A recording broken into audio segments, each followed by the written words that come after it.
We begin with breaking news in the crisis in Ukraine. This morning, 3 airports, 2 of them used by the military, are said to be closed and possibly under the control of Russian forces. Also, the State Department has issued a new warning urging Americans to avoid travel to Ukraine, particularly Crimea, where pro-Russian sentiment runs strong. There are deep fears on one side and hopes on the other that Russia will intervene in the crisis militarily. Clarissa Ward joins us this morning from Ukraine's capital, Kiev. Good morning, Clarissa.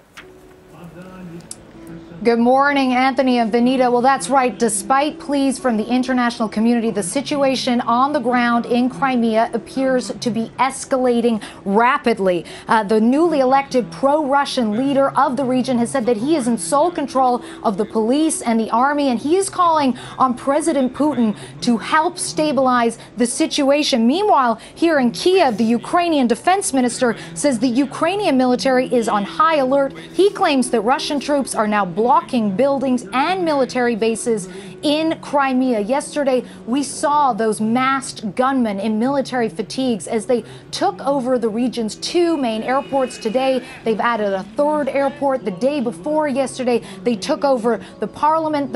These gunmen were wearing uniforms, but they had no insignias. Initially, they refused to identify themselves, but today they are telling some journalists on the scene that they are, in fact, Russian Marines. And it's important to remember when we look at this situation that Crimea is divided. It's part of Ukraine, but 60% of the population there is ethnically Russian. And what we appear to be seeing now is the sort of beginnings of a separatist rebellion that is being fueled and facilitated by the Russian government. Now, of course, the Russian government is blaming the situation in Crimea on the works of on Ukrainian extremists.